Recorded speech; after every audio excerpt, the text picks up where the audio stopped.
गुरुर्विष्णू गुरुर्देवो महेश्वरा गुरु साक्षात परब्रह्म तस्मै श्री गुरुवे नमः. अखंडमंडलाकारं व्याप्तं येन चराचरं तत्पदं दर्शितं येन तस्मै श्री गुरुवे नमः. वसुदेवसुतं देवं कंसचाणूरमर्दनं देवकी परमानंदं कृष्णं वंदे जगद्गुरुं. ज्ञानोबा माऊली तुकाराम सर्व संतांना नमस्कार. स्वये भानुजो भानु आराधियेला तयाचे कुळी दीपकू दिव्य झाला. हरी भक्तीला ओ नितारी समस्ता नमस्कार माझा सद्गुरु एकनाथा. श्री गणेशाय नमः. श्री सरस्वतीय नमः. आपण 5वा अध्याय बघत आहोत एकनाथी भागवताचा. मागच्या चिंतन वर्गात आपण हे बघितलं की राजा प्रश्न विचारतोय की अभक्तांची काय गती होते. तेव्हा नाथ महाराज सांगतात की अभक्तांमध्ये दोन प्रकारे अभक्त असू शकतात. एक तर ज्याला ज्ञान नाहीये की हा जन्म भगवंताच्या भजनासाठी आहे, भक्तीसाठी आहे, आणि दुसरे ज्यांना ज्ञानाचा अभिमान झालेला आहे. तर ज्यांना ज्ञानाचा अभिमान आहे ते कोणत्याही प्रकारे अभिमानामुळे तरू शकत नाहीत.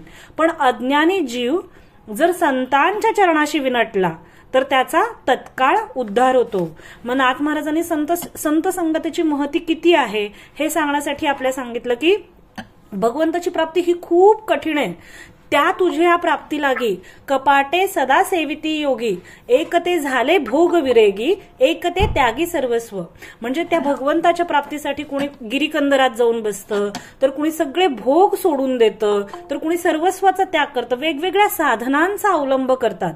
एक हिंडती दश दिशे एक तुझ लागी झाले पिसे परी तुझी भेटी स्वप्नीही न दिसे ऐसा एक क्षण. म्हणजे 10 दिशांना भटकलं, काही जरी केलं तरी एक क्षण सुद्धा भगवंताची भेट होणं कठीण आहे. पण ह्या भगवंताची जर आपल्याला तो नित्य प्राप्त आहे, आपल्याला आपण स्वतः परमात्मा स्वरूपच आहोत, पण जे वासनांमुळे जे मळभ तयार झालेलं आहे त्याच्यामुळे आपल्याला आपलं मूळ स्वरूप कळत नाहीये, भगवत स्वरूप. तर मग अशा भगवंताची प्राप्ती कशी होईल. तर ऐशी आहे तुझी प्राप्ती सुलभ असे एके रीती जरी संत चरणी रंगती अतिप्रीती सप्रेम. ह्या सगळ्या ओव्या आपण मागच्या चिंतन वर्गात बघितल्यात. मी फक्त एकदा रिवाइज करते की म्हणजे अशांना सुद्धा तुझी प्राप्ती इतकी सुलभ आहे की जर ते संत चरणी भक्तिभावाने आणि निस्सीम प्रेमाने रंगून जातील तर तुझी प्राप्ती सहज होईल. संत चरणी जो विनटला तो निज प्राप्तीसी पावला संत स्वरूपे अवतारला स्वय संचला परमात्मा. ओवी क्रमांक 20. या लागी संतांची जी रूपे ती श्रीहरीची स्वरूपे म्हणून ही संतांची या कृपे अतिसाक्षेपे आर्जवे. म्हणजे संतांची जी रूपं आहेत ते सगळे संत स्वरूप. म्हणजे भगवंत ह्या जगामध्ये आम्ही वैकुंठवासी आलो याची कारण अशी जे धर्माची वाट मुडे अधर्माची शीग चढे ते आम्हा येणे पडे कलियुगी. म्हणजे आम्हाला इथे येण्याचं कारण काय आहे तर धर्म स्थापना, अधर्माचा नाश आणि सगळ्यांना भक्तिपंथाला नेणं हे संतांचं मुख्य म्हणजे त्यासाठी त्यांनी लीला अवतार धारण केलेले आहेत. मुळात ते वैकुंठवासीच आहेत, पण ते अर्भकासाठी संते हाती घेतली पाटी. त्यामुळे अशा संतांसाठी जर त्यांच्या चरणी आपण नतमस्तक झालो, त्यांच्यावर दृढ विश्वास ठेवला आणि त्यांनी सांगितलेला बोध जर आपण आपल्या आचरणात आणला तर भगवत प्राप्ती व्हायला किती वेळ लागेल तर आपणासारखे करीती तत्काळ. नाथ महाराज पहिले अध्याय म्हणतात ह्याच्यासाठी काय करावं लागेल आपल्याला तर दृढ विश्वास तेथे साधन चतुष्ट सायास न पाहाती शास्त्र चातुर्य विलास एक धरीला पुरे विश्वास स्वये प्रकाश ते करती मातीयेचा द्रोणू केला तो कवळिका भाव फळला. म्हणजे द्रोणाचार्यांचा मातीचा पुतळा एकलव्याने बनवला तरी सुद्धा भक्तिभावाने त्याला ती धनुर्विद्या प्राप्त झाली. ही कथा महाभारतात आलेली आपल्याला माहिती आहे. त्यामुळे संतांच्या चरणी दृढ विश्वासाने शरण गेलं पाहिजे आणि आपल्याला तत्काळ त्याच्यामुळे अज्ञानी जरी असू तरी तत्काळ भगवत प्राप्ती होईल. असा पहिल्या ह्या प्रश्नाचं उत्तर 5व्या अध्यायामध्ये सांगितलेलं आहे. आणि अभक्तांची काय गती होते तर ते जन्मोजन्मी अधःपतन जे 84 लक्ष योनी आहेत त्याच्यामध्ये ते फिरत राहतात. त्यांच्या कारण त्या आपण बघितलं की आपल्याला जन्म कशामुळे घ्यावा लागतो तर वासनांमुळे. आणि भक्त काय करतो तर आपलं सर्वस्व भगवंताच्या चरणी अर्पण करतो, त्यामुळे त्याचं कर्माचं बंधन तिथेच खुंटतं. अशा प्रकारे आपण बघितलं. आता आपण आता पुढचा प्रश्न बघूया की राजा काय विचारतोय. पुढचा प्रश्न ओवी क्रमांक मला वाटतं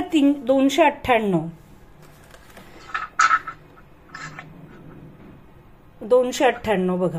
तेथ भजन विमुखा नरा अधपतन अभिमानद्वारा जेवी अथावी पडली चिरा तेवी बाहेरा निघू न शके. तर जिथे भजनाला विन्मुख होणाऱ्या पुरुषांच्या अभिमानाच्या द्वारे काय होतं तर अधप्पात होतो. जसा खोल डोहात दगड पडलेला असतो की नाही पण तो बाहेर निघू शकत नाही, तसं हे ज्यांना ज्ञानाचा अभिमान आहे असे अभक्त आहेत ते सुद्धा कधीच बाहेर पडू शकत नाही. जे वासुदेवी सदा विमुख 99 ओवी क्रमांक 200 ज्यासी हरिभजनी नाही हरिक त्यांची दशा हे अधोमुख अति दुःखे दुःख भोगती. म्हणजे जे वासुदेवाला विन्मुख असतात, ज्यांना हरिभजनामध्ये संतोष वाटत नाही, त्यांना ही अधोमुख दशा प्राप्त होते आणि ते अखंड दुःखामध्ये तळमळत राहतात. जे षड्रिपू आहेत काम क्रोध मद मत्सर हे पूर्ण त्यांच्यावर हल्ला करतात आणि ते त्याच्यामध्येच त्या म्हणजे कोळी कसं आपल्या भोवती जाळं विणतो आणि तो स्वतःच त्याच्यामध्ये त्या किड्याचा मृत्यू होतो त्या जाळ्यामध्ये, तसं स्वतःच हे षड्रिपूंचं जाळं विणतात आणि त्याच्यामध्ये ते दुःखी तळमळीत होऊन एकाच जन्माचा मृत्यू नाहीये तर जन्मोजन्म त्यांना ते त्या कर्मामुळे अनेक जन्म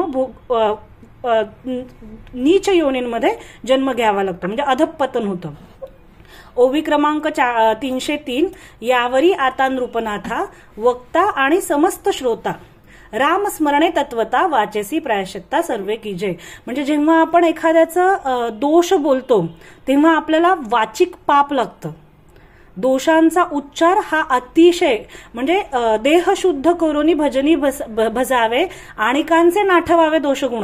म्हणजे अभक्त जरी असतील, आपण बघितलं भागवतोत्तम कोणाला म्हणतात, भक्त प्रल्हादाला हिरण्यकशिपू विचारतो ह्या राक्षसांमध्ये तुला देव दिसतोय का, तर हो ह्या राक्षसांमध्ये सुद्धा देव आहे. म्हणजे भगवंत सगळीकडे आहे, त्यामुळे कुणाच्याही दोषांचं उच्चारण केलं तत्काल आपल्याला त्याचं पाप लागतं आणि सर्व पापांचं प्रायश्चित्त काय आहे तर रामनाम. म्हणून नाथ महाराज इथे सांगतायत की राम स्मरणे तत्वता वाचेसी प्रायश्चित्त सवे कीजे. म्हणून आता काय करूया राजा, आपल्याला हे पाप लागले आपण भक्तांचं दोष उच्चारण केल्यामुळे, त्यामुळे आपण आता राम राम राम असं म्हणून आपल्या वाणीला प्रायश्चित्त देऊया. ज्या स्मर मग पुढे 5व्या ओवीत ते विचारतात ज्या स्मरविले हरिते तोची यासी पुसो येथे युगायुगदी भक्त त्याते कोणे विधी ते भजन करती. मग आता तुम्ही मला सांगाल का नवनारायणना विचारतोय राजा प्रश्न की तुम्ही मला सांगाल का मग आता तुम्ही मला ज्याचं स्मरण केलं राम राम राम तर त्याचं पूजन किंवा त्याचे विधियुक्त भजन कशा प्रकारे करायचं, कोणत्या युगामध्ये कशा प्रकारे त्याचं भजन केलं जातं आपल्याला आता पुढे ते सांगणार आहेत. श्री राजोवाच कस्मिन कालेस भगवान किम वर्ण कीदृशो नृभिः नामना वा केन विधिना पूज्यते तदिहोच्चताम. म्हणजे राजाने विचारलं भगवान कोणत्या वेळी कोणता रंग कोणता आकार धारण करतात आणि वेगवेगळ्या युगांमध्ये कोणत्या नावांनी आणि कोणत्या विधींनी या भगवंताची उपासना केली जाते.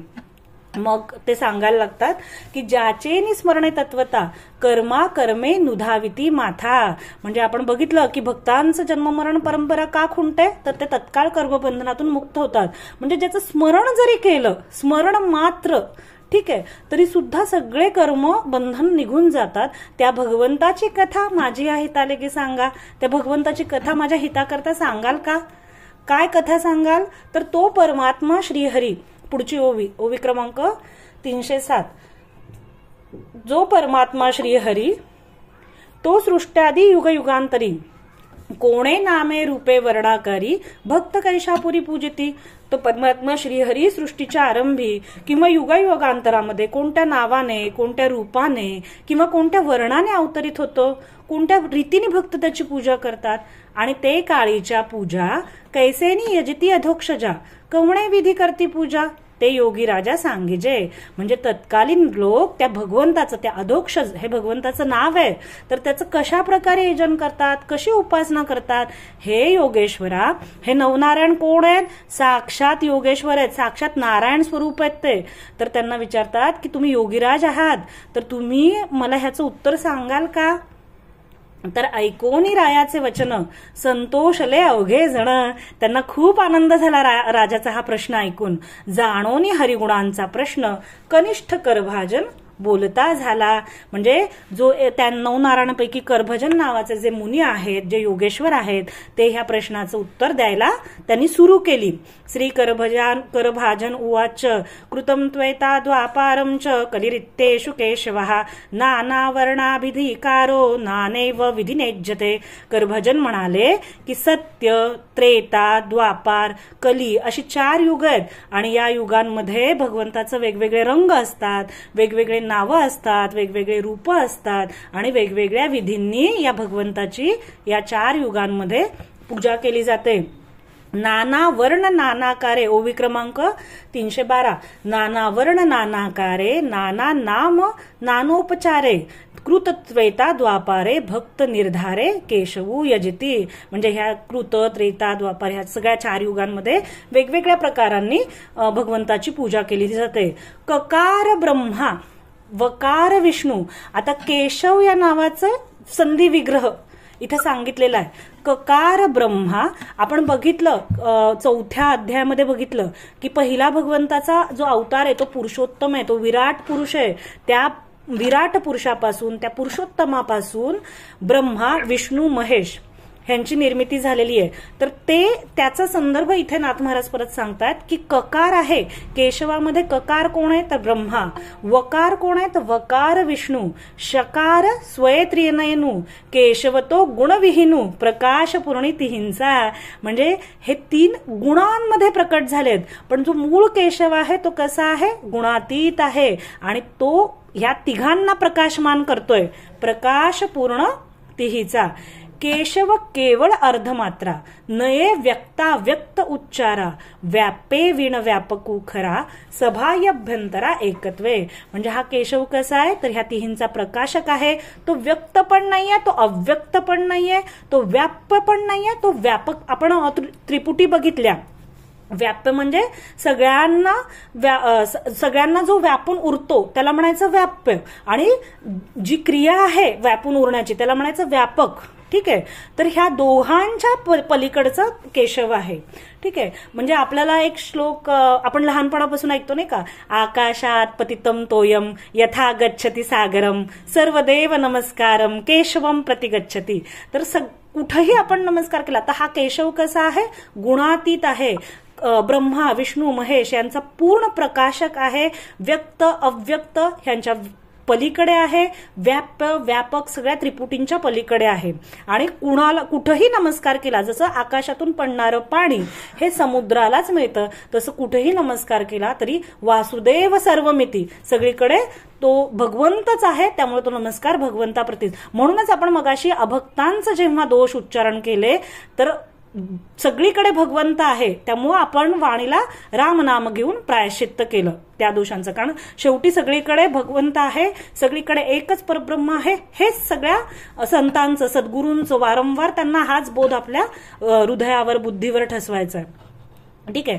तोची युग परत्वे रूप नाम भजन विधी क्रियाधर्म भक्त पूजिती पुरुषोत्तम तो अनुक्रम अवधारी.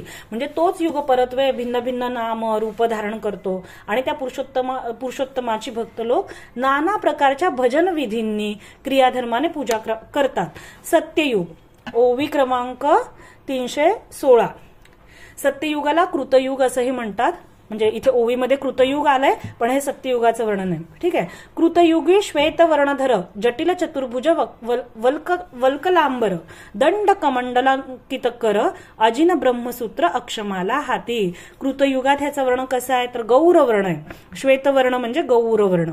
जटिल, चतुर्भुज, जटाधारी, चतुर्भुज, वल्कलांबर वल्कल नेसलेला, दंड कमंडलंकित कर हातामध्ये काय धारण केलंय? तर दंड धारण केलाय. कमंडल कमंडलू धारण केलाय, अजिन, मृगचर्म, ब्रह्मसूत्र, यज्ञपवित, अक्षमाला म्हणजे रुद्राक्षांची माला हातामध्ये धारण केलेली आहे असं रूप आहे. ठीक आहे.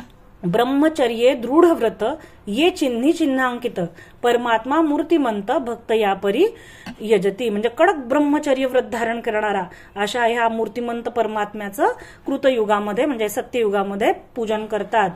त्या युगातली माणसं कशी असतात तर ती शांत असतात, वैरभाव सत्व गुणांनी युक्त असतात, वैरभाव न बाळगणारी, सर्वांचं हित चिंतणारी, समदर्शी, इंद्रिय आणि मन ताब्यात ठेवून तपस्या हे सत्ययुगातलं भगवत प्राप्तीचं साधन आहे. ठीक आहे. ते नाथ महाराज सांगतात ओवी क्रमांक 319 मध्ये, ते तपे करावे देवयजन, त्या तपाचे मुख्य लक्षण शम दम साधूनी संपूर्ण भगवत भजन स्वय करती. शम आणि दम आपण बघितलं मध्ये गुरूंची लक्षणं बघता, शिष्याची लक्षणं बघताना काय काय असलं पाहिजे तर इंद्रियांचं दमन करून इंद्रियांवर पूर्ण नियंत्रण, मनावर पूर्ण नियंत्रण ठेवून हे काय करतात तर तपस्या करतात. म्हणजे कृतयुगामध्ये भगवंताच्या प्राप्तीचं साधन हे तप सांगितलंय. लिहून नोट करून ठेवा तुम्ही, सत्ययुग तप. ठीक आहे. हंस, सुपर्ण, वैकुंठ. आता सत्ययुगातल्या भगवंताची नावं काय आहेत तर हंस, सुपर्ण, वैकुंठ, धर्म. ओवी क्रमांक 321, धर्म योगेश्वर श्रेष्ठ, अमल ईश्वर वरिष्ठ, पुरुष अव्यक्त, नामपाठ परमात्मा म्हणती. म्हणजे हंस, सुपर्ण, वैकुंठ, धर्म, श्रेष्ठ, योगेश्वर, अमल, वरिष्ठ, ईश्वर, पुरुष, अव्यक्त आणि परमात्मा अशा 10 नावांचा जप सत्ययुगामध्ये केला जातो. आता पुढचं युग त्रेतायुग. ठीक आहे. त्रेतायुगामध्ये भगवंताचा रंग लाल असतो, त्यांना 4 हात असतात, त्यांनी 3 मेखला धारण केलेले असतात, त्यांचे केस सुवर्णासारखे असतात आणि यज्ञाच्या रूपात भगवंत विराजमान असतात. म्हणजे श्रुक, श्रुवा आणि यज्ञपात्र हे धारण केलेलं असतं. त्यांनी यज्ञाच्या रूपाने त्रेतायुगामध्ये पूजा होते. ठीक आहे. नाथ महाराज हे समजावून सांगतात पुढे ओवी क्रमांक 324. त्रेती यज्ञमूर्ती पुरुषोत्तम, रक्तवर्ण जलोनुपम, पिंगटकेश निर्धूमू, देवदेवोत्तम चतुर्बाहू. त्रेतायुगामध्ये पुरुषोत्तम यज्ञमूर्ती स्वरूपात असतो. त्याचा वर्ण निर्धूम अग्नीच्या ज्वालेसारखा लाल भडक, रक्तवर्ण, केस पिंगट केस आणि देवदेवोत्तम 4 हात असतात त्याला.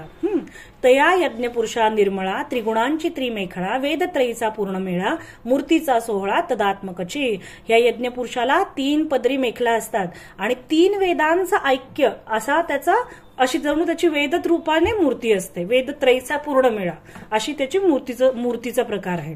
ठीक आहे. मग त्याने काय धारण केलंय? स्तृक, स्त्रुवा, पाणीग्रहण हेची तयाचे उपलक्षण. त्रेतायुगी नारायण येणे रूपे निजभक्त ध्याती. हातामध्ये श्रुक, श्रुवा म्हणजे यज्ञामध्ये ज्या आहुती दिल्या जातात की नाही त्याला म्हणायचं श्रुक, श्रुवा. ठीक आहे. तर ते आणि यज्ञपात्र सुद्धा ह्या भगवंताने हातात धारण केलेलं आहे. ठीक आहे. आणि अशा प्रकारे त्रेतायुगामध्ये नारायणाचं ध्यान केलं जातं. म्हणजे ह्या युगातली माणसं कशी असतात तर ती धर्मावर निष्ठा ठेवणारी असतात, वेदांचं अध्यापन करणारी असतात. म्हणजे ऋग्वेद, यजुर्वेद, सामवेद ह्या वेदत्रयीच्या द्वारे ते सर्व देवांचा देव अशा त्या भगवंताची, श्रीहरीची आराधना करतात. ओवी क्रमांक 327 हेच पुढे नाथ महाराज सांगतात. तैसे जे मनुष्य जाण, त्रिवेदी करीती भजन, सर्व द्वैव स्वरूप हरिपूर्ण या परियोजन त्रेतायुगी. त्रेतायुगी सर्वही नर. ओवी क्रमांक 328 सर्व वेदोक्ती नित्य सादर, सर्वही भजन तत्पर, धर्मिष्ठ समग्र अतिधार्मिक. म्हणजे वेदवचनावर श्रद्धा ठेवणारे असतात, भजनशील असून धार्मिक असतात. विष्णू यज्ञ पृष्णी जन्म. आता भगवंताची नावं काय आहेत, कुठले नाव ह्या युगामध्ये नामस्मरण केलं जातं तर विष्णू यज्ञ पृष्णी जन्म, सर्व देव उरुक्रम, वृषा कपी जयंत नाम, उरुगाय परम नामे स्मृती. म्हणजे विष्णू यज्ञ पृष्णी गर्भ. आपण मागे एकदा मी कथा सांगितली होती, देवकी आणि वसुदेवाने तपस्या केली होती खूप जन्मांपूर्वी. त्यावेळेस देवकीचं नाव होतं पृष्णी आणि वसुदेव हे सुतपा नाव होतं जेव्हा त्यांनी तप केलं होतं. आणि जेव्हा त्यांना भगवंताचं दर्शन झालं तेव्हा त्यांनी 3दा म्हटलं पुत्र हो, पुत्र हो, पुत्र हो. त्यामुळे पहिला जो अवतार आहे तो पृष्णी गर्भ म्हणून झालेला आहे. दुसरा कपिल कपिल मुनी, आणि तिसरा हा आपला भगवंत कृष्णाचा. ठीक आहे. तर अशा प्रकारे पृष्णी गर्भ हा पहिला अवतार आहे. ठीक आहे. आणि त्याच्यानंतर द्वापार युग. ठीक आहे. द्वापार युगामध्ये भगवंताचा रंग कसा आहे? सावळा आहे. ते पितांबर धारण करतात. शंख, चक्र, गदा, पद्म ही त्यांची आयुध असतात. वक्षस्थळावर श्रीवत्स असतं. गळ्यामध्ये कौस्तुभमणी असतो भगवंताच्या.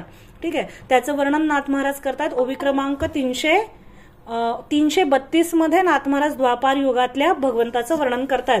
द्वापारी घनश्याम वर्ण अतसी पुष्प प्रभा समान, म्हणजे घनश्याम म्हणजे मेघासारखी त्याची कांती आहे, नीलकांती. अतसी म्हणजे जवस. बरं, अतसी ह्या शब्दाचा अर्थ जवस आहे. तर जवसाच्या फुलाचा जसा रंग असतो अतसी पुष्प प्रभा, त्याच्याप्रमाणे भगवंताचा रंग आहे. पितांबर धारण केलेलं आहे. श्रीवत्स चिन्ह अंकितम, श्रीवत्स हे चिन्ह धारण केलेलं आहे. मागे मी तुम्हाला ती भृगु ऋषींची कथा सांगितली होती. जेव्हा सगळ्यात शांत देव कोणते हे भृगु ऋषी बघत होते, तेव्हा भगवंताच्या छातीवर भृगु ऋषींनी लाथ मारली आणि तरीही भगवंतांनी त्यांना नमस्कार केला. तर ती जी भक्ताची पदखूण आहे श्रीवत्सलांचन, ती भगवंताने धारण केलेली आहे. ठीक आहे. शंख, चक्र, पद्म, गदा, चारी भुजा सायुधा, इही लक्षणी गोविंदा लक्षिती सदा निजभक्त. म्हणजे शंख, चक्र, गदा, पद्म ही 4 आयुध धारण केलेली आहेत आणि सर्व काळ भक्त अशा भगवंताचं ध्यान करतात द्वापार युगामध्ये. आणि पूजेचा प्रकार काय आहे उपासनेचा? तर ह्यावेळेस जिज्ञासू माणसं राजचिन्हांनी युक्त अशा वैदिक आणि तांत्रिक विधींनी भगवंताची राजोपचाराने पूजा केली जाते द्वापार युगामध्ये. ठीक आहे. शशांक छत्र 334 ओवी. शशांक छत्र मणिचामर राजलक्ष्मी राजोपचार, यापरी द्वापारीचे नर अतिसादर पूजेशी. म्हणजे परमात्मा तत्काळ आपल्याला प्रसन्न व्हावा किंवा आपण परमात्मा स्वरूपाला तत्काळ प्राप्त व्हावं यासाठी वैदिक आणि तांत्रिक अशी मिश्र पूजा केली जाते. आणि कलिमल दहन असं ज्याचं नाव आहे त्याची कुठल्या नावांनी नमस्कार केला जातो? तर वासुदेव, संकर्षण, प्रद्युम्न, अनिरुद्ध या चतुर्व्यूह रूपात असणाऱ्या भगवंताला ऋषी, नारायण, नर, विश्वेश्वर, विश्वरूप, सर्वभूतात्मा अशा भगवंताच्या नावाने द्वापार युगामध्ये भगवंताची पूजा केली जाते. आता 3 युगांचं आपण बघितलं. आता सगळ्यात महत्वाचं कलियुग. ठीक आहे. लिहून घ्या हे कलियुगाचं वर्णन. कलियुगामध्ये भगवंताचा रंग कृष्णवर्ण असतो. इंद्र नील रत्न जसं असतं तसा नीलवर्ण असतो. त्याच्या अंगाची कांती अत्यंत उज्ज्वल असते. कौस्तुभ, सुदर्शन इत्यादी गोष्टी त्यांनी धारण केलेल्या असतात भगवंतांनी. आणि हेच नाथ महाराज पुढे ओव्यांमध्ये सांगतात. कलियुगामध्ये नाम संकीर्तनाने भगवंताची आराधना केली जाते. ओवी क्रमांक 342. कलियुगी श्रीकृष्ण देव वर्णू कृष्ण वर्ण प्रभाव. भगवंत श्रीकृष्ण हे कलियुगाचे देव आहेत आणि भगवंताचा रंगही कृष्ण आहे. प्रभा इंद्र नीळ कीळ समुदाव. इंद्रनील रत्नाप्रमाणे त्यांच्या तेज असतं, दिव्य तेज त्यांना असतं. मूर्ती तशी पहा हो शोभायमान. मूर्ती कशी असते? तर मूर्ती सर्वावयी सांग, वेणू विषाणादी उपांग. ठीक आहे. चारी भुजा पराक्रमी चांग, आयुधे अव्यंग शंख चक्रादिक. म्हणजे त्यांची मूर्ती अक्षरशः जशी रेखीव असतो ना, आपण रेखीव मूर्ती काढतो तशी सर्वावयवी सांग अशी रेखीव मूर्ती असते. मुरली आहे, वेणू आहे, शृंग आहे, उपांग आहेत आणि हातामध्ये शंख, चक्र, गदा, पद्म धारण केलेले आहेत. ठीक आहे. पृष्ठभागी निज पार्षद नंद सुनंदादी सायुध, कलियुगी प्रज्ञा प्रबुद्ध, यापरी गोविंद चिंतिती सदा. त्यांच्या पाठीमागे नंद आणि सुनंद हे उभे आहेत. सायुध म्हणजे आयुध घेऊन उभे आहेत. कलियुगामधले ज्ञाते अशा रीतीने ह्या वरती वर्णन केलेल्या भगवंताचं रूपाचं चिंतन करतात. मधुपर्कादी विधान सांग केले जे पूजन, म्हणजे अगदी राजोपचारे जरी पूजा केली तेही मानून या गौण आवडे कीर्तन कलियुगी कृष्णा. सगळ्या प्रकारच्या साधनांची उपासना गौण मानून कलियुगामध्ये भगवंताला कीर्तन भक्ती प्रिय आहे. ठीक आहे. नवल कैसे राजाधिराजा. कीर्तनतेची महापूजा, ओवी क्रमांक 346. म्हणजे पूजांची पूजा, जिला अगदी महापूजा करणं म्हणतो ना, ती पूजा म्हणजे काय? कीर्तनतेची महापूजा. ऐशी आवडी अधोक्षजा, कीर्तने गरुडध्वजा उल्हासू सदा. कीर्तनामध्येच हा भगवंताला अत्यंत आनंद प्राप्त होतो. किती आनंद, काय काय उदाहरणं दिली आहेत. कुणाकुणाचं कीर्तनाला का बरं असं दिलंय, भगवंताला कीर्तन का आवडतं ह्याची दृष्टांत सांगितलेत, म्हणजे ह्याची उदाहरणं सांगितली आहेत. तर कीर्तनी पढिये गोविंदा, या लागी सन्मानी नारदा. सगळ्यात पहिल्यांदा नारायण नारायण असा नामजप कीर्तन करत कोण आहे? तर नारद आहे. म्हणून त्या नारदांना सगळीकडे सन्मान प्राप्त आहे. तो कृष्ण कीर्ती पुढे सदा पढे सदा, नामानुवादा गरजतू. कीर्तन करिता नामानुवाद, संकटी रक्षिला प्रल्हाद.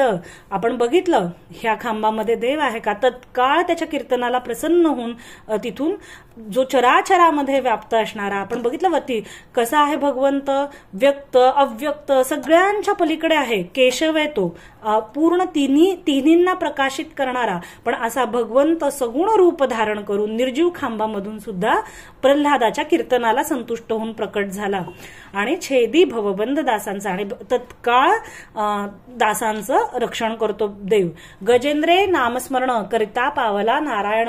बरं, फक्त मनुष्यच नाही तर पशु पक्ष्यांनी सुद्धा भगवंताला जर कीर्तन रूपाने हाक मारली, नामस्मरण केलं, तर भगवंत म्हणजे जेव्हा त्याचं, आपण गजेंद्राची कथा मागे खूपदा बघितली आहे की जेव्हा गजेंद्राने हाक मारली, त्याची हाक पूर्ण व्हायच्या आत भगवंत वैकुंठाहून त्या सरोवराच्या ठिकाणी उपस्थित झाले गरुडावर बसून. इतक्या वेगाने त्वरित भगवंत तिथं उपस्थित झाले आणि भगवंतांनी तत्काळ त्या मगरीचा हे केलं, तिचा शिरच्छेद, मगरीला मारलं, त्या मगरीचा वध केला.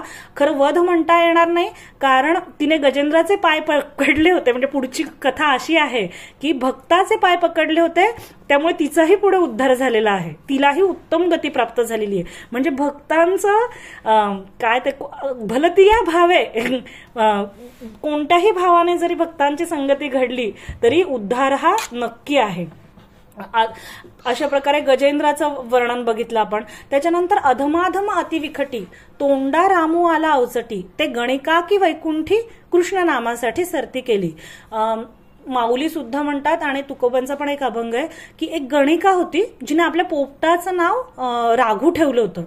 बरं, आणि तिने काहीही, म्हणजे गणिका म्हणजे वेश्या, बरं, तिने कधीही आयुष्यात कुठलं चांगलं कर्म केलं नाही, पण मरते समयी ती पोपट आहे, त्या पोपटाच्या नावाने तिने राघू राघू असं हाक मारली आणि त्या एका नामासाठी गणिका बैसविली वैकुंठी. म्हणजे त्या एकदा घेतलेल्या नामासाठी, अनंत नामाचा हाक आला, एका घेतलेल्या नामासाठी सुद्धा त्या गणिकेला तत्काळ वैकुंठ पदावर विराजमान करण्यात आलं. ठीक आहे. महादोषांचा मरगळा अतिनष्ट अजामेळा. आता अजामेळ पापी वदे पुत्र कामे, तया मुक्ती नारायणाचे निनामे. अजामळाने काही भगवंत आहे आपल्याला त्याला बोलवायचं म्हणून हाक मारली नव्हती. तर जेव्हा अजामळ हा आधी अत्यंत पवित्र ब्राह्मण होता, पण त्याच्यानंतर त्याने भ्रष्ट झाला, तो दुर्व्यवहार करायला लागला. आणि दुर्व्यवहार म्हणजे साधे दुर्व्यवहार नाही, तर मद्यपान, परत वेश्यागमन, सगळ्या प्रकारची दुष्कृत्य त्याने आपल्या आयुष्यामध्ये केली. आणि एकदा आधीच्या केलेल्या पूर्वकर्मामुळे त्याच्या घरी साधू आले होते आणि त्या साधूंनी त्याच्या मुलाचं नाव नारायण ठेवायला सांगितलं होतं. आणि केवळ त्या साधूच्या मुखातून आलेल्या ते नाम होतं आणि त्यामुळे त्या नामाने एकदाच त्याने, पण तेही काय त्याने भगवंतासाठी मारली नव्हती, तर अजामेळ पापी वदे पुत्र कामे, मुलाच्या इच्छेने हाक मारली होती. पण त्या एका नामासाठी त्याला तत्काळ महादोषांचा मरगळा अतिनष्ट अजामेळा, तोही नामे निर्मळ केला प्रतापू आगळा नामाचा. नामे विनटली गोविंदी, ते संकटी राखली द्रौपदी. भीष्म पितामहांना प्रार्थना केली की तुम्ही जे करताय ते योग्य आहे का? मला तुमच्या ठाई खूप विश्वास आहे, म्हणजे तुमच्याकडे बघून मी समजते की धर्म काय असतो. ठीक आहे, तर तुम्ही माझं रक्षण करा. कुणीही त्या सभेमधलं, राजा तर डोळ्यांनाही आंधळा होता आणि बुद्धीनेही आंधळा होता, राजाकडून तर काही मदत मिळाली नाही, पण भीष्म पितामहांकडून तिला फार अपेक्षा होती. 5 पती कसे, सर्वसाधारण मनुष्य नाही, तर ह्या सृष्टीमधला उत्तम शस्त्र चालवणारे, निपुण, म्हणजे शस्त्रविद्यांमध्ये निपुण असा एक पती होता. त्या 5 पतीही तिची मदत करू शकले नाहीत. आणि आता आपल्याला कुठूनही मदत मिळत नाही, त्यावेळेस ती सर्वस्व भावाने पूर्णपणे शरणागत होऊन जेव्हा तिने भगवंताला हाक मारली, भगवंत आले नाहीत, भगवंत स्वतःच वस्त्र झाले. प्रत्येक नाथ महाराजांच्या अभंगातही आहे, एकनाथी भागवतामध्ये स्वतः झाला नेसती लुगडी असं नाथ महाराजांनी म्हटलंय. म्हणजे जे वस्त्र आहे, भगवंताने वस्त्रांचं रूप घेतलं आणि तिचं रक्षण केलेलं आहे. तर अशा प्रकारे नामे विनटली, जेव्हा तिने तत्काळ भगवंताला नाम संपूर्णपणे शरणागत होऊन भगवंताला हाक मारली, तर तत्काळ भगवंतानी त्या द्रौपदीचं रक्षण केलेलं आहे. द्रौपदी संकटी वस्त्रे पुरविली, नाम तोडी आदिवादी जाण त्रिशुद्धी दासांची. अशा प्रकारे जे नामस्मरण आहे, हरिकीर्तन आहे, हेच अंतरशुद्धीचं महत्वाचं कारण आहे. कारण आपण बघितलं की चित्तशुद्धी झाल्यावरच वैराग्य प्राप्त होतं आणि ज्ञान स्थिर राहतं. हे वैराग्य आणि ज्ञान ह्या गोष्टींबद्दल आपण आधीही खूप वेळा बघितलेलं आहे की वैराग्य प्राप्तीचे उपाय अनुताप धारण करणं किंवा ज्ञान स्थिर होणं. वैराग्याशिवाय ज्ञान स्थिर होत नाही आणि त्याच्यासाठी तरी थारे ऐसे मन शुद्ध होवावे, मन शुद्ध होणं अत्यंत गरज आहे. आणि अंतर्शुद्धीचं कारण जर काय असेल मुख्य साधन, तर अंतर्शुद्धीचे कारण मुख्यत्वे हरिकीर्तन, नामा परते साधन सर्वथा आनसेना. म्हणजे नामाशिवाय कुठलंही साधन दुसरं नाहीये, कोणतंही साधन नाहीये कलियुगामध्ये. मग हे कीर्तन भगवंताला कसं आवडतं, तर कीर्तनी हरीची आवडी कैसी, वस्सा लागी धेनू जैसी. कान विसंबे जेवी माशी मोहळासी क्षणार्धे. म्हणजे एखाद्या वासराला जशी गाय आवडते, ठीक आहे, किंवा एखाद्या मोहळाला जशी मधमाशी एक क्षणभर सुद्धा सोडून जाऊ शकत नाही. कान विसंबे जेवी माशी मोहळासी क्षणार्धे. म्हणजे एक क्षण सुद्धा मधमाशी त्या मोहळाला सोडून जाते. पूर्ण तिने एक एक एक एक कण करून ते मध साठवलेला असतो, त्यामुळे ती सोडत नाही. अगदी त्याच प्रकारे भगवंताला कीर्तनाची आवड आहे. तेवी नाम स्मर्तया भक्त्या अतिशय आवडी अच्युता, दासांची अणुमात्र अवस्था निजांगे सर्वथा निवारी स्वय. नामस्मरण करणाऱ्या भक्ताची अत्यंत आवड आहे आणि भक्ताला अणुमात्र जरी दुःख झालं तरी आपणहून देव त्यांचं रक्षण करतो. किती वेळ, तर एक जी जरी नामसाचे सदा वसे श्रीरामाचे, तरी पर्वत छेदोनी पापाचे परमानंदाचे निज सुख पावे. म्हणजे एकदा जरी श्रीरामाचं नाव घेतलं वाणीमध्ये, तर तत्काल सगळ्या पापांच्या पर्वताचं चूर्ण होऊन परमानंदाचं सुख प्राप्त होतं. गीता प्रेस गोरखपूरचं एक पुस्तक आहे, त्याच्यामध्ये एक कथा आलेली आहे. 2 भाऊ असतात. जो मोठा भाऊ असतो तो नास्तिक असतो आणि धाकटा भाऊ आहे ना आस्तिक असतो. तर साधूंची संगती वगैरे त्याला आवडत असते, नामस्मरण करत असतो. मग एकदा साधू येतात, मग तो म्हणतो की माझा हा जो मोठा भाऊ आहे हा कधीच नामस्मरण करत नाही, आतमध्ये बसलाय म्हणतो रूम मध्ये, पण तो येत नाही. काही करून तुम्ही त्याला थोडंसं सन्मार्गाला लावा. तर साधू म्हणतात ठीक आहे, एक काम कर, तू आम्हाला आम्ही गेलोय असं वातावरण निर्माण कर. ठीक आहे. मग थोड्या वेळाने तो तसं वातावरण निर्माण करतो की साधू आता निघून गेलेत.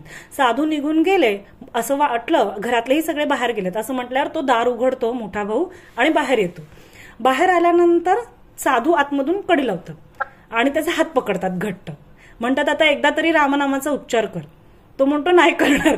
ते इतका घट्ट, म्हणजे गीता प्रेस गोरखपूरचं एक पुस्तक आहे त्याच्यामध्ये ही कथा आलेली आहे. खूप घट्ट हात पकडतात आणि त्यांना कळतं की हे फार दणकट आहेत, आता आपलं काही होऊ शकत नाही, म्हणून तो एकदा राम म्हणतो. बरं, मग एकदा राम म्हणतो, तर त्याच्यानंतर काय होतं की ते साधू सांगतात फक्त एकच काम कर, काही जरी झालं तरी ह्याचं पुण्य विकू नकोस ह्या रामनामाचं. आणि मग नंतर कालांतराने त्याचा मृत्यू होतो. मग सगळ्यात आधी सगळे चित्रगुप्त सगळं बघतात, तपासणी करतात काय करायचं काय नाही. मग बघतात की ह्याने एकदा राम म्हटलंय. मग ते विचारतात ह्याचं काय पुण्य द्यावं. ठीक आहे. तर ते म्हणतात नाही आपल्याला तर काय सांगता येणार नाही. मग यमाकडे जातात, म्हणतात ह्या रामनामाचं काय पुण्य आहे, ह्याला काय पुण्य, म्हणजे ह्याला पुण्य काय उपभोगाला द्यायचं ह्याचं पुण्य, कारण ह्याला पापाचा पण उपभोग करून द्यायचा अजून आपल्याला. तर यम म्हणतात नाही मलाही रामनामाचं पुण्य नक्की काय द्यायचं हे नाही सांगता येणार, म्हणजे नक्की काय त्याच्यासाठी द्यावं लागेल हे सांगता येत नाही. आपण ब्रह्मदेवाला विचारू, कारण ही सृष्टी सगळी ब्रह्मदेवाने निर्माण केली. मग ब्रह्मदेवाकडे जातात, ते म्हणतात रामनामाचं काय पुण्य आहे. मग ब्रह्मदेव म्हणतो नाही मला नामाचं पुण्य मला नाही सांगता येणार.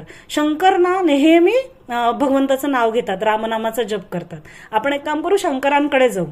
ठीक आहे, मग शंकरांकडे जातात. शंकरांनी पार्वतीला इतका रामनामाचा महिमा सांगितलेला असतो, जेव्हा हे येतात तेव्हा विचारतात शंकर पार्वतींना, ह्या रामनामात एकदा राम म्हटलं, ह्याचं काय पुण्य द्यावं, म्हणजे त्याला पुढच्या गोष्टीचा त्याला शिक्षा देण्यासाठी आपण मोकळे होऊन जाऊ. मग शंकर म्हणतात, नाही, ह्या रामनामाचं महत्व मला आत्तापर्यंत समजत नाहीये, इतकं ते नाव दिव्य आहे. म्हणजे भगवंत जो आहे त्याच्या सगुण रूपापेक्षा सुद्धा नाम दिव्य आहे आणि ते तत्काल परमात्मा स्वरूपाला प्राप्त करून देणार आहे. त्यामुळे रामनामाचं पुण्य हे मी विचारच नाही करू शकत की ह्याला काही उपमा देता येईल. आपण एक काम करू, आपण भगवंताकडे जाऊया विष्णू लोकामध्ये आणि त्यांना विचारू रामनामाचं काय पुण्य. तुझ्या नामाचा महिमा तुझं न कळे मेघक्षाम. भगवंत म्हणतात, नाही, माझ्यापेक्षाही माझं नाव श्रेष्ठ आहे, त्यामुळे ह्याचा महिमा काय आहे किंवा ह्याला काय ह्याच्यासाठी देता येईल हे सांगू नाही शकत. बरं, अशा प्रकारे त्याच्या सगळ्या पापांचा ते नाश होतो, कारण त्याचं पुण्य किती गणायचं हे कुणालाही न कळल्यामुळे त्याची तत्काळ त्याला वैकुंठ लोकामध्ये सायुज्यता प्राप्त होते. अशा प्रकारे ही कथा एकदा आली आहे. तरी इथे तेच नाथ महाराज सांगतात की एकची जरी नाम वाचे सदा वसे, म्हणजे एकदा राम नाम घेतलं तरी त्याचं पुण्याची गणना, हे जे केशव आहेत, ब्रह्मा विष्णू महेश, हे ज्या भगवंताचे प्रकाशक आहेत, तो केशव ह्या तिहींचा पूर्ण प्रकाशक आहे. तर कुणीही ह्या सृष्टीतलं कुणीही त्या नामाचं महत्व किंवा त्याची पुण्याही गणू शकत नाही, त्याची गणना करू शकत नाही की ह्या गोष्टीची गणना ही असू शकते. त्याचं मूल्य, समानता, तुलना करू शकत नाही. आवडी करता हरिकीर्तन हृदयी प्रकटे श्री जनार्दन, त्याहूनही श्रेष्ठ साधन सर्वथा असेना. म्हणजे प्रेमाने हरिकीर्तन केलं की तो हृदयामध्ये हरी तत्काळ प्रकट होतो आणि ह्याच्यापेक्षा दुसरं कुठलंही श्रेष्ठ साधन या जगामध्ये असू शकत नाही. थोर पुढची ओवी 360. थोर कीर्तनाचे सुख निष्ठा तुष्टे यदुनायक, कीर्तने तरिले असंख्य साबडे लोक हरिनामे. म्हणजे हरिकीर्तनाचं महत्व किती आहे, तर कीर्तनाचं सुख भगवंताला इतकं जास्त वाटतं की त्या कीर्तनापुढे भगवंत तुष्ट होतो आणि अशा प्रकारे कीर्तनाने अनेक भोळे भाळे लोक, भाबडे लोक तरुण गेलेले आहेत. त्याच्यानंतर या लागी कीर्तनाहुनी थोर आन साधन नाही सधर, मा कवण हेतू पामर कीर्तन नर नेंदती. म्हणजे कीर्तनापेक्षा कोणतंही प्रबळ साधन नाहीये आणि माहिती नाही की अभक्त लोक कशामुळे ह्याची निंदा करतात. म्हणजे मला तुकाराम महाराजांचा एक अभंग आठवतोय की युक्ताहार न लगे आणिक साधन, अल्प नारायणे दाखवली, कलियुगी माझी करावे कीर्तन. कलियुगामध्ये काय करायचंय, कलियुगाचा धर्म काय, तर कलियुगी माझी करावे कीर्तन, तेणे नारायण देईल भेटी. बरं, ह्याच्यासाठी काय करावं लागेल हे कीर्तन करण्यासाठी, न लगे लौकिक सांडावा व्यवहार. म्हणजे तुम्ही जिथे आहात तिथे ठाईचं बैसुनी करा एकचित्त, न लगे लौकिक सांडावा व्यवहार, जावे वनांतर घ्यावे वनांतर भस्मदंड, तुका म्हणे मज आणिक उपाव, दिसती ते वाव नामे विण. ह्या नामस्मरणापेक्षा, नामसंकीर्तनापेक्षा जे जे उपाय मला दिसतात ते सगळे वाव आहेत, ते सगळे खोटे आहेत. तर ह्या कलियुगा माझी करावे कीर्तन, तेणे नारायण देईल भेटी, असं तुकाराम महाराजांनी पण सांगितले. अशा प्रकारे हे कीर्तन हे कलियुगातलं भक्तीचं साधन आहे आणि तेच ते भगवंताला अत्यंत प्रिय आहे. ठीक आहे, तर त्याच्यानंतर पुढच्या काही ओव्यांमध्ये रामाचं चरित्र पण सांगितलं, आपण बघू.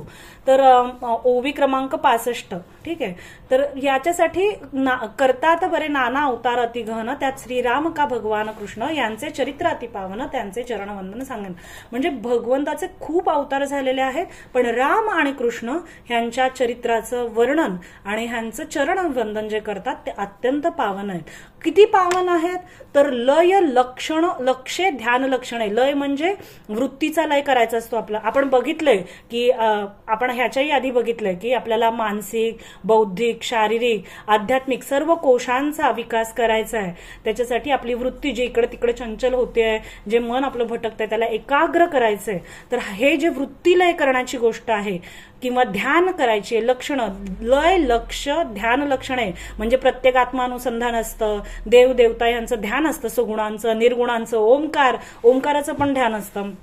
ठीक आहे. देव देवी ध्येय ध्याने, ठीक आहे. तृणप्राय केली जाणे, ह्या सगळ्या गोष्टी कशा झाल्यात तर अक्षरशः तृण समान झालेल्या आहेत. म्हणजे त्यांची काही किंमत नाहीये हरिकीर्तनापुढे. कधी हरिचरण स्मरणे तत्काळ, भगवंताचं स्मरण केलं त्याच्या चरणांचं, तर त्या चरणाच्या स्मरणापुढे ही सगळी साधनं तृणवत आहेत, अगदी गवता समान आहेत. ठीक आहे. नित्य पुढची ओवी, नित्य धाता हरीचे चरण, करी भक्त देह रोग दुःख दारण, इतुकेच राया नव्हे जाण, करी निर्दळन भवरोगा. सगळ्यात मोठा रोग भवरोग आहे. म्हणजे हे जन्म मरणाचं चक्र, त्याचं सुद्धा क्षणार्धात हे भगवंताचं चरणाचं ध्यान जे आहे, त्याच्या स्वरूपाचं ध्यान केलं की तत्काल भवरोगाचंही दुःख नाहीसं होतं. तर भक्तांचे पूर्वी मनोरथ ते तू म्हणसी विषयुक्त. जर भगवंतांनी भक्तांचं एखादं मनोरथ पूर्ण केलं, म्हणजे ध्रुवाने सांगितलं, ध्रुव भगवंताला काय म्हणाला, कशासाठी गेला होता तो तपस्येला, जेव्हा त्याच्या वडिलांच्या मांडीवरून, उत्तानपाद नावाचा राजा होता, त्याला 2 राण्या होत्या. तर एका जी नावडती राणी होती सुनीती, तिचा मुलगा ध्रुव होता आणि सुरुची ही आवडती राणी होती. तर त्या आवडत्या राणीने त्या ध्रुवाला जेव्हा वडिलांच्या मांडीवर बसलेलं बघितलं, तेव्हा तिने त्याला ओढलं खाली आणि त्याला खूप वाईट वाटलं की आपल्या वडिलांच्या मांडीवरून आपल्याला ओढलंय. मग त्याने आईला सांगितलं की मी काय करू. तर आई म्हणाली तू भगवंताची प्रार्थना कर, रडू नकोस, भगवंताची प्रार्थना कर, तू सगळं ठीक करेल. मग त्याने विचारलं हा भगवंत कुठे मिळतो. अरे त्याच्यासाठी खूप तप करावं लागतं, असं थोडीच लगेच मिळणार आहे. मग मी जातो वनामध्ये. छोटासा 5 वर्षाचा ध्रुव बाळ वनामध्ये गेला आणि नारदांची भेट झाली आणि नारदांच्या सांगण्याने त्याने जी तपस्या केली, म्हणजे गेला कसा तर विषय त्याच्याकडे इच्छा होती कुठली तरी की अढळपद मिळवायचंय. पण भगवंताच्या जेव्हा दर्शन झालं, त्यांच्या शंखाचा जेव्हा गालाला स्पर्श झाला, तो तत्काल निर्विषय झाला. म्हणून इथे सांगितलं की भक्तांचे तू मनोरथ पुरवतो असं म्हणतात, ठीक आहे, पण परमानंदे नित्यतृप्त निववी निज भक्त चरणामृते. ते तुझे भक्त तुझ्या चरणामृताचं ध्यान करून निर्विषय होतात. ठीक आहे. वानू चरणांची पवित्रता, शिवो पायवणी वाहे माथा, जे जन्मभूमी सकळ तीर्था, पवित्रपण भक्ता चरण ध्याने. म्हणजे चरणांच्या पवित्रतेचं काय ध्यान करायचं तर ते तीर्थ, भगवंताच्या पायापासून निघालेली जी गंगा आहे ती शंकराने आपल्या मस्तकावर धारण केलेली आहे. त्यामुळे हे भगवंताचे जे चरण आहेत ही सगळ्या तीर्थांची जन्मभूमी आहे आणि त्याच्यामुळेच भक्ताला पावित्र्य सुद्धा प्रदान होतं. मग आता ह्या चरणाला कोण कोण लागलं तर अहिल्याचं उदाहरण दिलेलं आहे, परत अहिल्याचं दिलंय, परत ह्यांचं उदाहरण दिलेलं आहे, बिभीषणाचं उदाहरण दिलेलं आहे. म्हणजे ज्याने आपल्या पत्नीला पळवून नेलं, अशा शत्रूचा भाऊ जरी शरण आला तरी राम अवतारात त्या बिभीषणाला संपूर्ण सोन्याची लंका दान, त्याला राज्यपद त्याचं दिलेलं आहे. इतका भगवंत शरणागत आलेल्यांना त्यांचं रक्षण करतो. राम अवतारात तर रामांची प्रार्थना आहे, वाल्मिकी रामायणात लिहिलेलं आहे की रामाने अशी प्रार्थना केली की जो मला शरण येईल तो कसाही असेल मी तत्काल त्याचं रक्षण करेन. म्हणून या लागे शरणागता शरण्य सत्य जाण हरीचे चरण, या परते निर्भय स्थान आन नसे निज भक्ता. त्यामुळे शरणागताला शरण जाण्यासाठी कुणाला शरण जावं, जीवाने जर जीवाला शरण गेलं तर त्याचा काहीही उपयोग होणार नाही, कारण तो जीव आपल्यासारखाच 84 लक्ष योनीमध्ये भटकतोय. त्यामुळे जीवाने जीवाला शरण गेला तर त्याचा काही उपयोग नाहीये. जीवाने ब्रह्माला किंवा भगवंताला नाही तर सद्गुरूंना शरण गेलं पाहिजे. तर शरणागता शरण्य, सद्गुरू कोण आहे तर तो जो ओंकार रूप भगवंत आहे तोच सगळ्यांचा मुख्य सद्गुरू आहे. तिथूनच सगळी गुरु परंपरा सुरू होते. ठीक आहे. या लागे शरणागता शरण्य सत्य जाण हरीचे चरण, या परते निर्भय स्थान नाही आन निज भक्ता. म्हणजे या जगामध्ये शरण जाण्यासाठी काय जागा आहे तर फक्त आणि फक्त भगवंताला पूर्ण भावे. सर्व धर्मान परित्यज्य मामेकम शरणं व्रज, अहम त्वाम सर्व पापेभ्यो मोक्षयिष्यामि मा शुच. म्हणजे तू काळजी करू नकोस, तू सगळं विसर, फक्त मला शरण ये, असं भगवंत स्वतः सांगतात भगवद्गीतेमध्ये. ठीक आहे. त्यामुळे शरणागताला शरण जाण्यासाठी आणि निर्भय करण्यासाठी, कारण जेव्हा अद्वैत होतं त्यावेळेस निर्भयता, हरी आला हाता मग कैसी भय चिंता, आम्हा भय चिंता नाही शोक. तुकाराम महाराज पण म्हणतात की नाही, आहे सकळी क वैकुंठ, सगळीकडे वैकुंठच आहे. आता सगळीकडे वासुदेव सर्वमितीय म्हटल्यावर काहीच देव उभा मागे पुढे उभवी कोडे संकट, म्हणजे कुठल्याच प्रकारचं भय हरीच्या भक्तांना शिल्लक राहत नाही. ठीक आहे. त्याच्यानंतर पुढे रामाचं चरित्र काही ओव्यांमध्ये नाथ महाराजांनी सांगितलेलं आहे की वडिलांच्या आज्ञेवरून म्हणजे जी राजलक्ष्मी आहे, सगळं धन, ह्या सगळ्यांचा त्याग करून भगवंत वनामध्ये गेलेले आहेत राम अवतारामध्ये.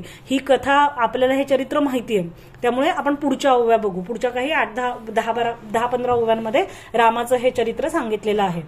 आणि त्यामुळे त्या माझी कलियुगाची थोरी वाणिजे सद्भावे ऋषीश्वरी येथे हरिकीर्तनावरी मुक्तिचारी ओळखण्या. म्हणजे अशा ह्या कलियुगाचं इतकं महत्व आहे की इथं एक हरिकीर्तनासाठी चारी मुक्ती त्याच्यावरून ओवाळून टाकल्या जातात हरिकीर्तनावरून. इतकं हरिकीर्तनाचं महत्व आहे. अवधारी राया सर्वज्ञा धन्य धन्य कलियुगा जाणा जेथे सर्व स्वार्थ हरिकीर्तना नामस्मरणासाठी होती. त्यामुळे कलियुग हे अत्यंत धन्य आहे असं नाथ महाराज म्हणतात, कारण तिथं एका हरिकीर्तनासाठी आणि एका नामस्मरणाने सगळ्या प्रकारच्या संकल्पांची मनोरथांची सिद्धी होते. ठीक आहे. कलीच्या गुणांते जाणणे नामे मोक्ष जोडणे येथे जाणोनी करीती कीर्तनाते ते जाण निश्चिते नित्यमुक्त. म्हणजे विष न कळता जरी प्राशन केलं, ठीक आहे, तरी त्याचा परिणाम होतो. औषध माहिती नसलं आणि ते प्राशन केलं तरी त्याचा आपल्या शरीरावर परिणाम होतो. तसं आपण बघितलं, गणिका, अजामेळ यांची उदाहरणं बघितली. न कळता सुद्धा जर नाव मुखात आलं तरी सुद्धा त्याचा परिणाम होतो. तर जे जाणून कीर्तन करतात, भगवंताच्या नामाची महती कलियुगातल्या हरिकीर्तन हेच, हरिनाम हेच कलियुगातलं साधन आहे, हे माहिती पडून जे कीर्तन करतात त्यांचं भाग्य आपण वर्णन करू शकत नाही. ते नित्यमुक्तच आहेत ते जिवंतपणे. ठीक आहे. कलियुगी म्हणून काय आहे? कलियुगी हेची सार नाम स्मरावे निरंतर. कलियुगामध्ये कुठलं सार आहे? ओवी क्रमांक 407. कलियुगी हेची सार नाम स्मरावे निरंतर करीती नामाचा निज गजर ते मुक्त नर जाण नृपनाथा. म्हणजे सगळ्या युगांमध्ये जर काही सार असेल तर ते नामस्मरण आहे. आणि कलियुगामध्ये कलियुगी उद्धार सगळ्यांशी येथे आहे अधिकार. कलियुगी उद्धार हरीच्या नामे. तर नामस्मरण हेच कलियुगामधलं मुख्य सार आहे. ठीक आहे. तुकाराम महाराजांचा आणखी एक अभंग आहे, नाम साराचे ही सार शरणागत यम किंकर उत्तमा उत्तम वाचे बोला पुरुषोत्तम नाम जपताक चंद्रमोळी नामे तरला वाल्या कोळी तुका म्हणे वर्ण काय तारक विठोबाचे पाय. म्हणजे नाम कसं आहे तर नाम साराचं ही सार आहे. शरणागत ते घेऊन नाम घेतल्याने काय होतं तर शरणागत यम किंकर. विष्णू पुराणामध्ये एक श्लोक आलेला आहे ज्याच्यामध्ये असं म्हटलंय की ध्यायन कृते यजन त्रेतायाम द्वापारे चर्यन द्वापारामध्ये अर्चन, द्वापार युगामध्ये अर्चयन, द्वापारे अर्चयनम यदाप्नोती कलो संकीर्तम केशवम. म्हणजे कृतयुगामध्ये ध्यान केलं जातं, आपण बघितलं तप केलं जातं. त्रेतायुगामध्ये यजन, ठीक आहे, यज्ञाने पूजा केली जाते. द्वापार युगामध्ये पूजन, अर्चयन, द्वापारे अर्चयन. अर्चयन म्हणजे काय तर पूजा कशाने केली जाते तर पूजेने, राजलक्षणांनी युक्त अशा पूजेने भगवंताची उपासना केली जाते आणि तेच फळ, त्याच्यापेक्षा अनंत पटीने जास्त फळ संकीर्तन कलौ संकीर्त केशवम. हा विष्णू पुराणात श्लोक आलेला आहे. दुसरा षष्टोध्याय 6.2 त्याच्यामध्ये आलेला हा श्लोक आहे. ठीक आहे. तिन्ही युगामध्ये लोकांना परम संकटांची साधनं केली तरी अणुमात्र भगवंताची प्राप्ती होत नाही. ती ओवी क्रमांक 410 ती अवघीच साधने कलीने लाजविली कीर्तने जेथ गाता नाचता आपणे वश्य करणे परमात्मा. म्हणजे भगवत प्राप्ती हे कीर्तनाचं उद्दिष्ट नाही आहे. तर काय होतं तर परमात्मा वश होतो, तो दास्य करतो संतांचं, भक्तांचं. आपण बघितलं सगळ्या संतांच्या चरित्रामध्ये आपण बघितलं की भगवंत कशा प्रकारे वश झालेला आहे त्यांना कीर्तनामुळे. ठीक आहे. तर आखरी हुंबळी गुणे ऐकता गोवळांचे गाणे, देव भुलला जीवे प्राणे, त्यासवे नाचणे स्वानंदे. म्हणजे गावाबाहेर गुरं गोळा करायची, वृंदावनामध्ये जायचं, यमुना तीरामध्ये हुंबरी हा एक खेळाचा प्रकार आहे, त्याचे अभंग पण आपल्याला गाथेमध्ये सापडतात हुंबरी खेळाचे. ठीक आहे, तसे ते हुंबरी हुमामा हे खेळ खेळताना त्या गवळ्यांच्या ती अशी बोबड्या शब्दातली गाणी ऐकायची, त्याच्याबरोबर नाचायचं. हे भगवंताने केलेलं आहे. हे कशासाठी? तर कीर्तन, प्रेमामुळे भगवंत त्यांना वश झालाय. ते जसं सांगतात तसं भगवंत त्यांच्याबरोबर आनंद घेतोय त्यांच्या ह्याच्याबरोबर. ठीक आहे, त्यामुळे कलियुगामध्ये नामसंकीर्तनाने चारही वर्ण मुक्त होतात. तर ओवी क्रमांक 418, कीर्तने स्वधर्मू वाढे, कीर्तने स्वधर्मू जोडे. ठीक आहे, कीर्तने परब्रह्म आतुडे, मुक्ती कीर्तनापुढे लाजून जाय. कीर्तनाने स्वधर्म म्हणजे आपण बघितलं आधी भगवंतांनीही सांगितलंय, ज्ञानेश्वर माऊलींनीही भगवद्गीतेच्या 2-3 अध्यायामध्ये स्वधर्म कर्माचं अत्यंत महत्व सांगितलंय. तर या सर्वात्मका ईश्वरा स्वकर्म कुसुमांनी वीरा, पूजा केली होय अपारा तुषा लागी. सगळ्यात आधी पहिलं वेद हे त्रिकांड आहेत, तशी गीता सुद्धा त्रिकांड आहे. कर्म पहिल्यांदा सांगतं, स्वधर्म कर्म. तर कीर्तनाने स्वधर्म कर्म आपोआप साध्य होतो.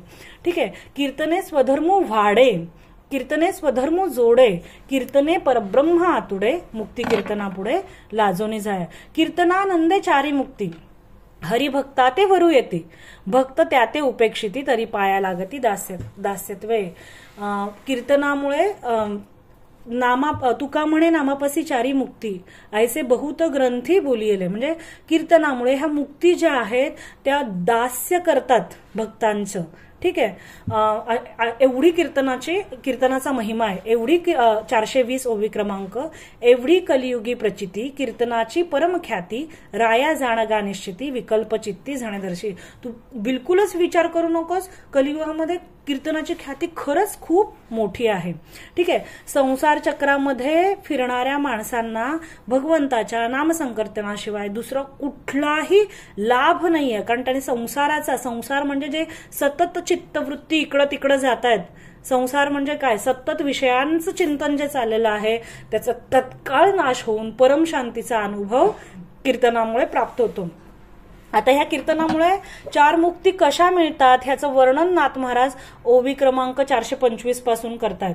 बरं, तर पहिली मुक्ती काय असते? सलोकता, म्हणजे वैकुंठाला जाणं, भगवंताचा जो लोक आहे तिथं जाणं. बरं, कीर्तनामुळे तिथं जातो का भक्त जिवंतपणे? तर बघा काय होतं. नाथ महाराज सांगतात, कीर्तनी हरिनामाचा पाठा, तेणे देवासी संतोष मोठा, वेगी सांडोनी वैकुंठा, धावे अवचटा कीर्तना. म्हणजे तो भगवंत जो आहे तो स्वतः त्या वैकुंठा सोडून, जिथं कीर्तन चालू आहे तिथे येऊन प्रत्यक्ष म्हणजे सगळं सोडून अगदी वेगाने धावत त्या कीर्तनाच्या ठिकाणी येतो.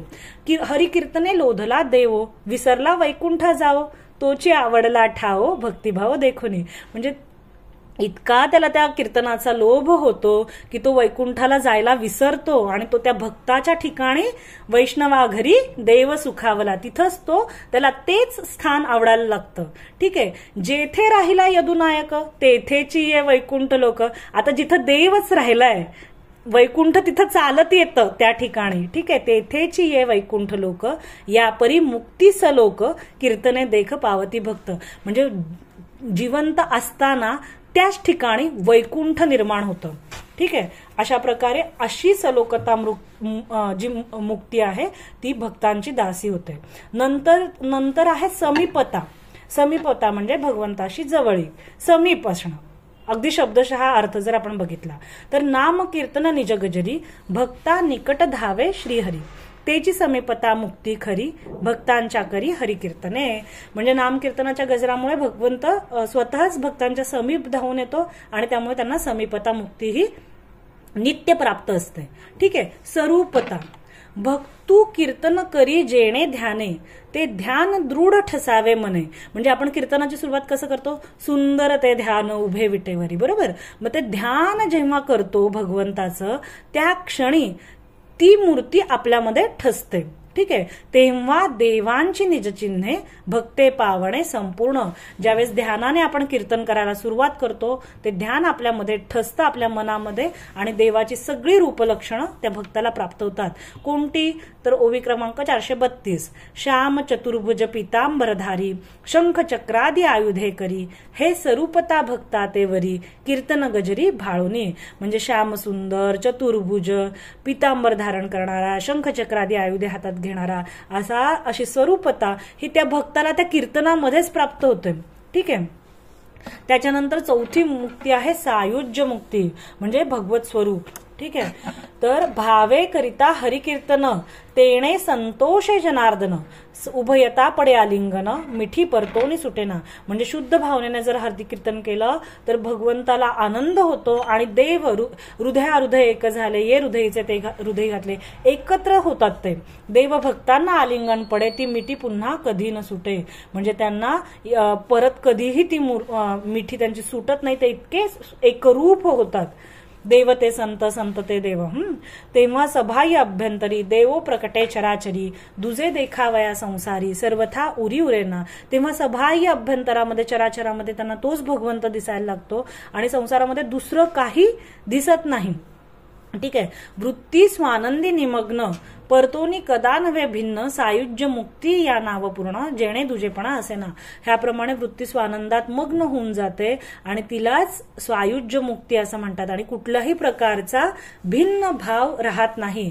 या परी हरिकीर्तनासी चारी मुक्ती होती दासी भक्त लोदले हरिभजनासी सर्वथा मुक्तीसी न घेती. अशा प्रकारे हरिकीर्तनामध्ये चारी प्रकारच्या मुक्ती भक्तांच्या दासी होतात. पण भक्त हरिकीर्तनामध्ये भजनामध्ये इतके तल्लीन असतात की ते ह्या मुक्तींना काही त्यांचा स्वीकार करत नाहीत. तुकाराम महाराजांचाच एक अभंग आहे, कीर्तन चांग होय अंग हरिरूप प्रेमे छंदे नाचे डोले हारपले देहभाव एके देशी जीवकळा हा सकळा सोयरा तुका म्हणे उरला देव गेला भेव त्या काळे. म्हणजे कीर्तन इतकं छान आहे की कीर्तन करणाऱ्यांनीच त्याचं अंग हरिरूप, जो करतो त्याचं अंग हरिरूप होतं आणि हरिकीर्तनात प्रेमाने आनंदाने नाचत गात त्याचा देहभाव आपोआप नाहीसा होतो, त्याची जीवदशा आपोआप नाहीशी होते आणि एकदा द्वैत गेलं की भय जातं आणि फक्त तिथे देव उरतो. ठीक आहे. अशा ओवी क्रमांक 440. एवं योग यागादी तपस्साधने पोरटी केली हरिकीर्तने. म्हणजे सगळ्या प्रकारची जी साधना आहेत ती हरिकीर्तनाने पोरकी करून सोडलेली आहेत. कलियुगी नामस्मरणे जड जीव उद्धारणे हरी कीर्तनी. म्हणजे योग याग सगळी साधनं पोरकी झालेली आहेत आणि कलियुगामध्ये फक्त कलियुगी ह्याची सार नामस्मरावे निरंतर. कलियुगामध्ये नामस्मरणाने आणि हरिकीर्तनाने पूर्णपणे सगळ्या जीवांचा पोरटी म्हणजे पोरकी अनाथ केली आहेत. त्या साधनांना कोणी विचारत नाही. म्हणजे संसाराच्या अंगी अवघीच व्यसने सगळे दुर्गुण आहेत ह्या संसाराच्या अंगे. आम्ही या कीर्तने शुद्ध झालो. ह्या कीर्तनामुळे म्हणजे बाकी इतर साधनं करण्याची गरजच नाहीये. तर ह्या कीर्तनाने शुद्धता पावित्रता सगळंच प्राप्त झालं. कीर्तन चांग होय अंग हरिरूप. म्हणजे काय शेवटी कसं वेदाने अनंत गोष्टी सांगितल्यात. ठीक आहे. पण मुख्य कलियुगाचं साधन तुकाराम महाराजांचंच एक अभंग ना, वेद अनंत बोलला अर्थ इतकाचे शोधिला विठोबासी शरण जावे निज निष्ठ नाम गावे सकळ शास्त्रांचा विचार अंती इतकाची निर्धार 18 पुराणे सिद्धांत तुका म्हणे हाची येतं. म्हणजे फक्त काय तर निजनिष्ठ नाम गावे. म्हणजे कलियुगामध्ये कलियुगी ह्याची सार सकळांची येथे आहे अधिकार. कलियुगी उद्धार कृष्ण विष्णू हरी गोविंद मार्ग हा प्रांजळ वैकुंठीचा. म्हणून तुकाराम महाराज म्हणतात लागून या पाया विनवितो तुम्हाला कर टाळी बोला मुखी नाम विठ्ठल विठ्ठल म्हणा वेळोवेळा हा सुख सोहळा स्वर्गी नाही. म्हणजे कलियुगामधलं मुख्य साधन काय तर कलियुगी उद्धार हरीच्या नामे. अशा प्रकारे कीर्तनाचं आणि नामस्मरणाचं महत्व आपण ह्या कलियुगाचा धर्म बघताना आपल्याला नाथ महाराजांनी सांगितलं. आता आपण इथे ह्याच्याबरोबर थांबूया. जर कोणाची काही शंका असेल तर घेऊ. आधी आपण भगवंताला नमस्कार करूया. श्री एकनाथार्पणमस्तु श्री कृष्णार्पणमस्तु पुंडलिक वरदे हरी विठ्ठल श्री ज्ञानदेव तुकाराम पंढरीनाथ भगवान की जय. पुंडलिक वरदे हरी विठ्ठल श्री ज्ञानदेव तुकाराम. ताई आवाज शांत. येतो का ताई? एक मिनिट हा. शांती ब्रह्म एकनाथ महाराज की जय. जगद्गुरु तुकाराम महाराज की जय. अवधूत चिंतन श्री गुरुदेव दत्त. अवधूत चिंतन श्री गुरुदेव दत्त. अवधूत चिंतन श्री गुरुदेव दत्त. हा बोला ना. हा नमस्कार. नमस्कार नमस्कार. नाही ते माझं काय म्हणणं होतं पाहता येईल का ते 20 तारखेला नाथषष्ठी आहे. हा हा. हा आता आपला 15 तारखेचा जो वर्ग होणार आहे ना, हा तर त्याच्यावर नाथषष्ठीवर थोडं तुम्ही हायलाइट करणार का? कारण काही लोकांची सेवा आहे त्या दिवशी ना, तर थोडा फायदा